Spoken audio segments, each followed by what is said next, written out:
Hello, everyone. You might have noticed that I skipped a week, and I have a good reason for that.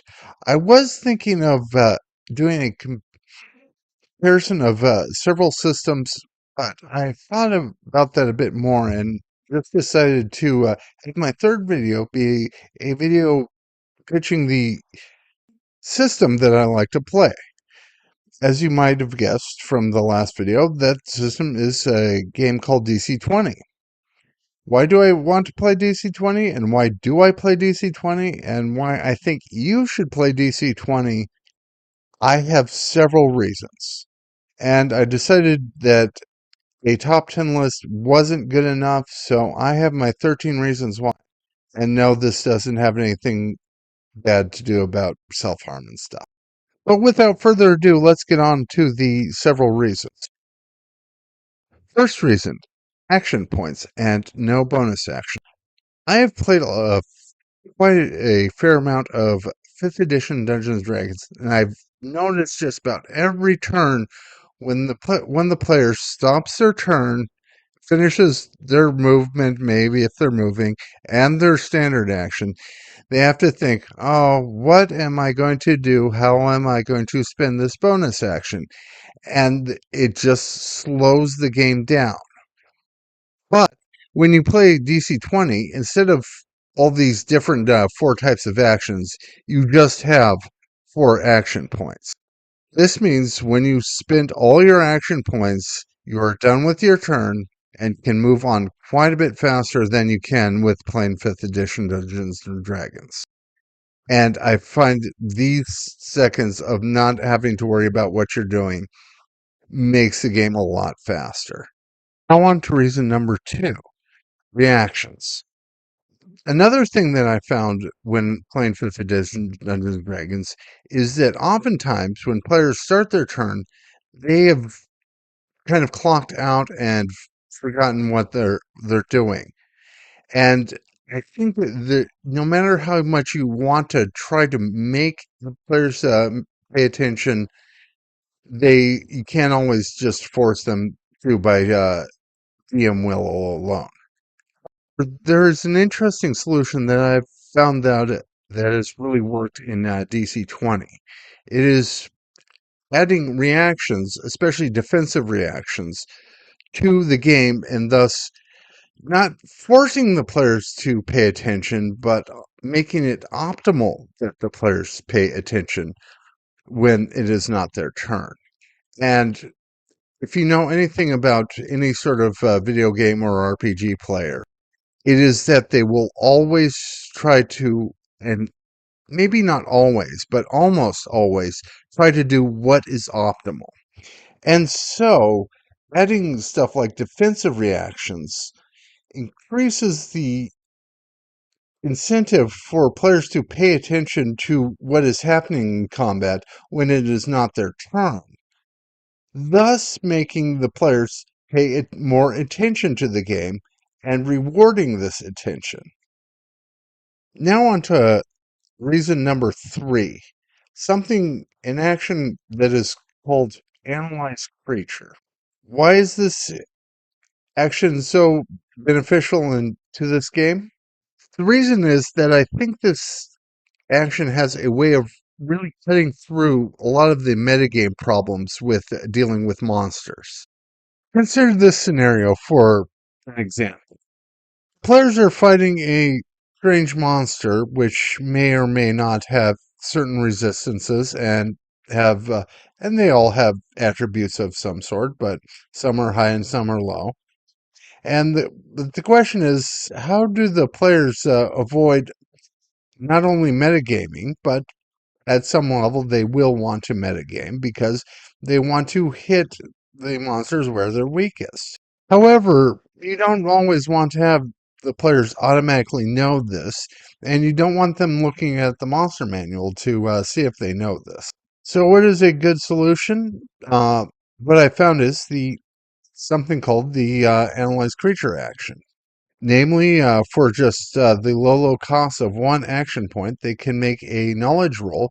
And if they pass that knowledge roll, you can give them information that will allow them to find out the monster's weaknesses and strengths, which not only allows a nice compromise in the eternal question of how to deal with monsters' resistances and vulnerabilities, but it rewards such things as characters like, for example, being a ranger or a that would know stuff like the weaknesses and strengths of, say, the forest monsters, or a monster hunter cleric that knows a lot about the undead. Now on to reason number 4, the death store mechanics. Something that I found while playing 5th edition is that it is really hard not to kill a character, but the player characters kind of know this, and they're not really scared of dying, especially if they haven't all died. I mean, been knocked down to 0 hit. And one thing that changes in DC20 is that not only is there a smaller threshold, in that you have to be careful if you're at low HP. And I found out that the characters, after playing a couple of sessions, they realize that being at low hit points is a very dangerous situation, as opposed to the something known as the death yo-yo, or yo-yo healing that you find in 5th edition Dungeons and Dragons. Also, whenever your character goes to 0 hit points in DC20, they gain a level of exhaustion. So they not only is the window of death a bit closer in DC20, they don't want to cross it up and down, thus causing the death yo-yo. However, I found out that it's important to have this tension rather than having the characters be killed off immediately at 0 hit points, because I find when they get low, and especially when they get to 0 hit points, they become a bit tense about their characters. The characters usually can be saved, especially if there is a healer in the party, but that healer does need to be there. And the most obvious actions, yes, I forgot to mention that when you are reduced to 0 HP, you do have one action point, which means instead of just being automatically unconscious, you still can do one small thing while you're bleeding out. But the two obvious things that you would do when you're at 0 hit points, IK, run away or drink a healing potion, do attract opportunity attacks. So you do want someone else to heal you, unless you got knocked down to 0 HP at range.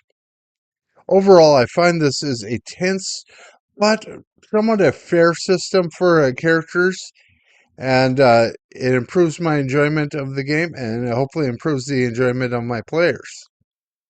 To reason number 5 why I like this system so much.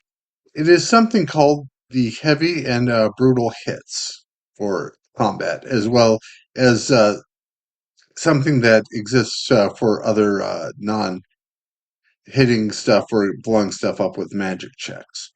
And that is something called brutal and heavy hits. Namely, you get when you are attacking another creature for getting a really good attack score. When you roll more than 5 over what you need to hit a creature, it is something called a heavy hit, which not only has a bonus damage added to it, damage numbers are much smaller than what they are in Dungeons and Dragons 5th edition. So every single bonus damage does mean quite a bit, as well as stuff like bypassing armor for physical damage reduction, and adding stuff like the impact effect on certain weapons. Although that you'll understand that better when you get into the system. And if you score 10 over your number, you get something called a brutal hit, which does even more damage. This rewards getting a really high attack number over what you need to. Whereas in something like Dungeons and Dragons, it does if something has a armor class where you only need an 8 to hit it, it doesn't matter whether you roll an 8 or a 19. Now let's go on to the sixth reason I really like this game. It is the something called the prime stat, which in DC20 is your highest stat, and at level 1 is just about always 3. Why is the prime stat important?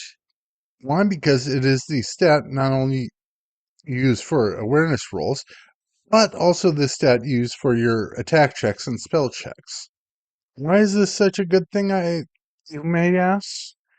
Well, it's because the prime stat allows you to build just about any character you want without it being a trap build.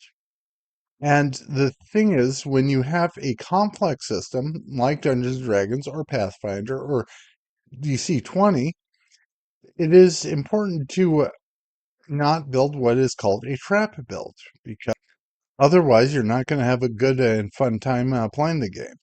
You can build a wizard with just about any high stat you want, or a sorcerer with any high stat you want, or a rogue or a champion, which is what they call the fighter. Or you can do even crazy stuff, which would be dumb in Dungeons and Dragons, like being a monk slash paladin, even though they call the paladin a spellblade in this game. But you can do that, and it is an effective build. And when just about anything can be an effective or at least nominally good build, you don't have to worry about a new player that has a crazy idea that cannot work in practice. Now let's go on to number 7 of the reasons why I like the DC20 system so much. And that reason is easy advantage. For example, one thing you can do with just about any turn is spend 1 AP to give yourself an advantage on attack or in a spell roll. Well, this is something you don't always have to do or always want to do because you have one less AP to do that thing. It is something you can use to differentiate a simple attack roll with something you really want to spend all your effort on to making work. And when you include this and pair this with reason number 5 I mentioned, which is the high rolls equal more damage, you can really get and really lock into having a character perform one really solid action a turn that can feel really good when it really pulls off. And not only that, there is classes such as the hunter, which is what this system calls the ranger, and the warlock, which can get advantage to one attack a turn, uh, which makes them very good at being reliable. Which is well when you're sort of the DPS of the group, although just about a lot of the creatures, not creatures, but classes can be a good DPS.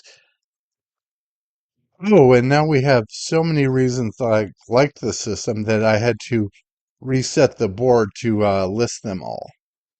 But now let's go on to reason number 8 that I like this system so much is that it has a nice and reliable help action, which is if you're in combat and you are right next to your ally, you can add 1d8. Actually, no, they can add 1d8 to their attack roll. And if you're something like a cleric, a bard, or another class that they call a commander, you can you can do this reaction, actually, this help action as a reaction, and you don't have to be right next to the person. And why this is so good is because what really makes a playing group click often is the addition of teamwork. And when you have really effective supports, it really makes the team want to work together and help each other out and succeed. And when the whole party wants each other to succeed, they're less likely to fall into infighting and disruptive behavior. And now on to reason 9 why I like this system so much is the way it handles skills and less obvious skills called traits. In this system, you can spend a lot by 3 skill points or 3 trade points to increase your mastery level by uh, by 2, which is effectively granting expertise. And the interesting thing is, if you really want to dedicate yourself to this, you can.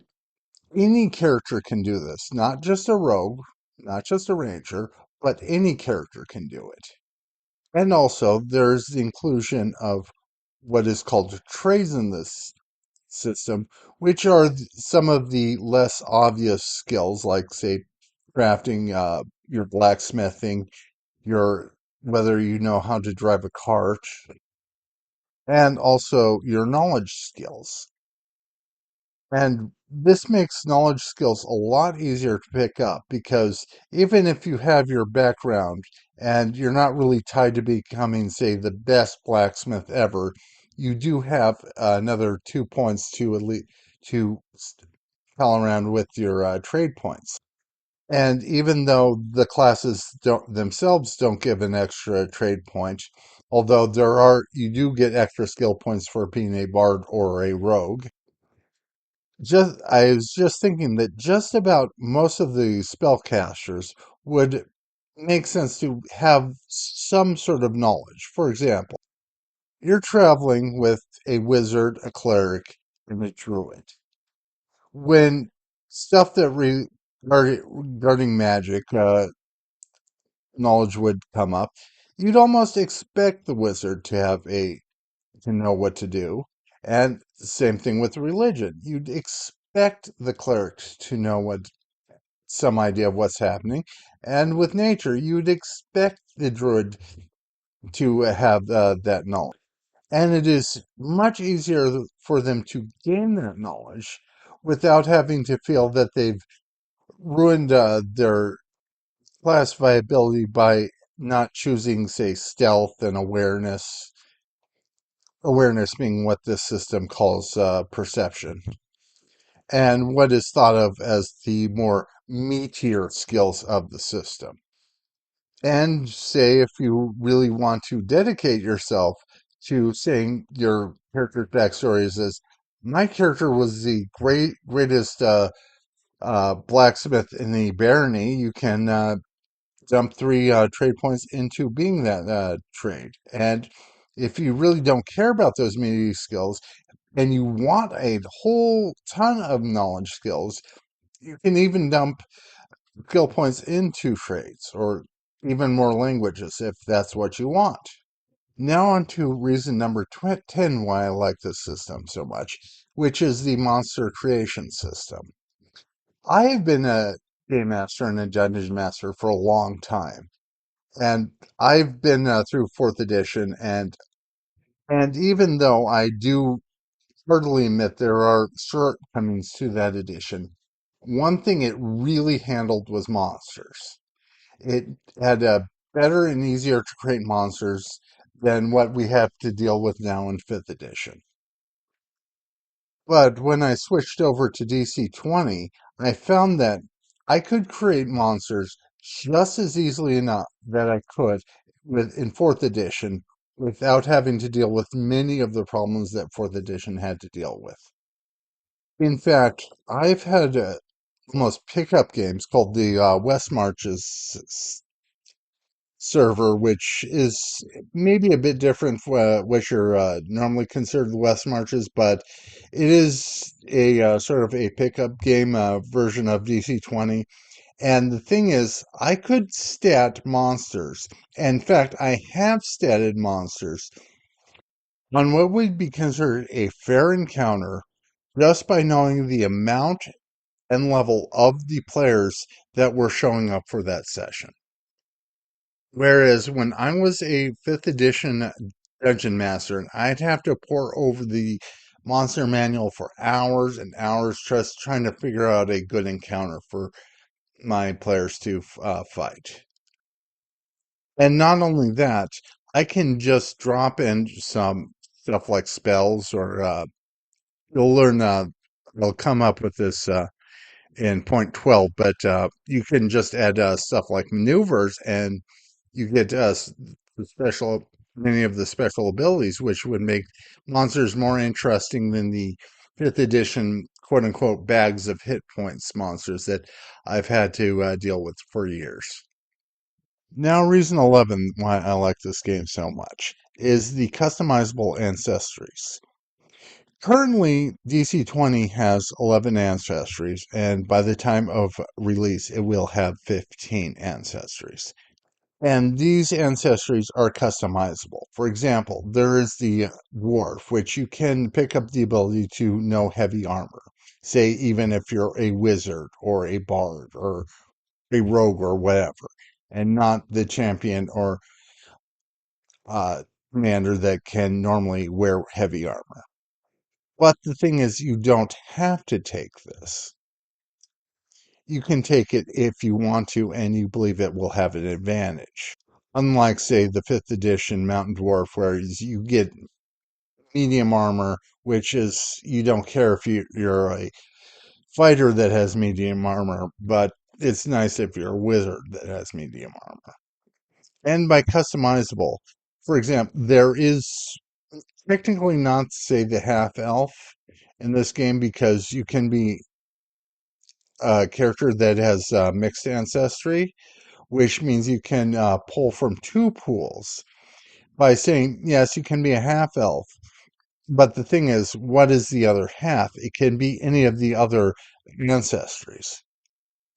And as for customizability, one of those ancestries is something called the Beastborn, which is insanely customizable. For example, in Dungeons and Dragons terms, you can choose to be a Beastborn and be an Aarakocra, or a Triton, or a Tabaxi, or a Lizardman, or a Lizardman that's actually a chameleon, or a Gila monster, or a spider that lives in someone's woodshed. Yes, that was a character in one of the campaigns I ran. Or you can be a wolf monk, or you can be a little rat wizard that can cast magic spells. Yes, also characters that were in the campaigns that I've ran. But the thing is, you can just be almost anything that you want to be in this game. Now, for reason 12, why I like this game so much is that you have maneuvers and techniques, which makes being a martial character in this game a lot of fun for just about anything you want to do for the like, for playing a character that fights stuff. It's you have so many options that you can pick, and these options are really strong. For example, you can have a character punch stuff into a wall or throw stuff into a wall, and yes, that is super fun.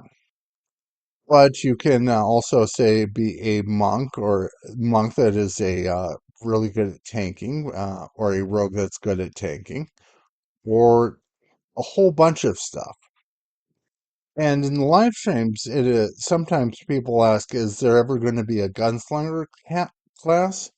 And the coach, which is the developer, says no.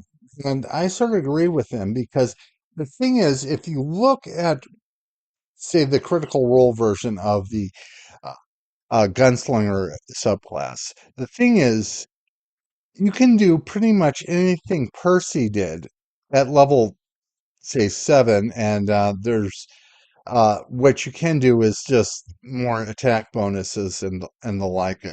Really, less attack bonus, but speed bonus. But you can do just about anything Percy could at level 7 or 3, just by being, say, a rogue or a champion or a hunter, or heck, even a monk, a gun monk, and you just put a gun into that player's hands.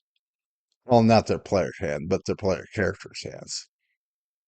And now for the 13th reason why I really like this game is that the developer, the especially the head developer, Dungeon Coach, is someone who's really passionate about really playtesting and making this game better.